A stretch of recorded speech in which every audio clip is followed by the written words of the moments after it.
a man approached Gautama Buddha seeking advice. His heart was heavy with frustration and anger, emotions that often got the better of him. Sitting at Buddha's feet, he said, "Master, I struggle to control my emotions. Anger consumes me and frustration dictates my actions.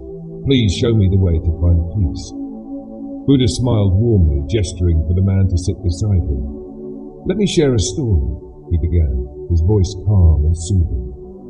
Long ago, in a prosperous land, there was a king who was both powerful and ambitious.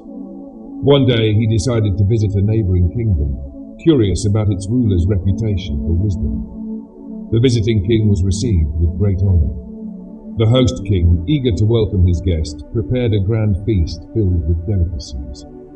As they dined, a peculiar incident occurred. The visiting king spotted a fly in his soup. His face darkened with disgust.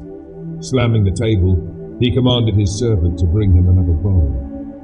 Everyone in the hall grew silent, watching the king's outburst. The host king, observing the scene, smiled gently and said, "Your Majesty, please do not let a mere fly disturb your peace. It is but a small creature. Why allow it to ruin such a delightful evening?" The visiting king, still fuming, replied, "I cannot tolerate such things. Even the smallest inconvenience can spoil my mood." The host king leaned forward, his expression serene.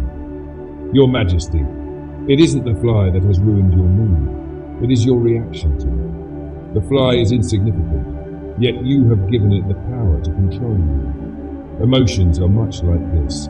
They will dominate you only if you let them. Remember, the strength of a ruler lies not just in his ability to command armies, but in his ability to command himself." These words struck a chord with the visiting king. He returned to his kingdom deeply reflective.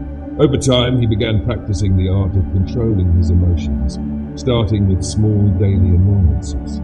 Soon, he found that by mastering his reactions, he could make better decisions and approach challenges with clarity. His reign became more peaceful, and his people admired him for his newfound composure. After finishing the story, Buddha paused to let the man absorb its meaning. Then he said, "What can we learn from this king? Life is full of flies, small irritations, unexpected challenges, and moments of discomfort. These are inevitable, but it is not these external events that cause suffering. It is our reaction to them." The man listened intently as Buddha continued. "By learning to control our emotions, we reclaim our power. Remember, it is not about suppressing feelings, but about observing them without letting them dictate your actions." To make the lesson even more relatable, let me share another story, Buddha said. In a bustling city, a young man named Michael lived a life filled with emotional turmoil. He had a fiery temper and often let anger guide his words and actions. He would snap at his friends, argue with colleagues, and even harbor resentment towards strangers over minor incidents. This behavior took a toll on his relationships and left him feeling isolated. One day, after a particularly heated argument with a close friend, Michael decided he needed to change. He realized his impulsive reactions were the root of his unhappiness. Determined to transform himself, he began practicing mindfulness. Michael would spend a few minutes each morning meditating, focusing on his breath and observing his thoughts. When faced with situations that would normally trigger anger, he practiced pausing. He took a deep breath, stepped back, and assessed the situation calmly. At first, the process was challenging. His emotions still surged, but he resisted the urge to act on them. Over time, Michael noticed a shift. His reactions became less impulsive, and his responses more thoughtful. His relationships improved as he communicated with kindness and clarity, rather than anger and frustration. One day, a friend approached Michael for advice during a tough time. The friend said, "You always seem so calm, even in difficult situations. How do you do it?" Michael smiled and replied, "It's not that I don't feel anger or frustration. I've simply learned to control my emotions rather than letting them control me.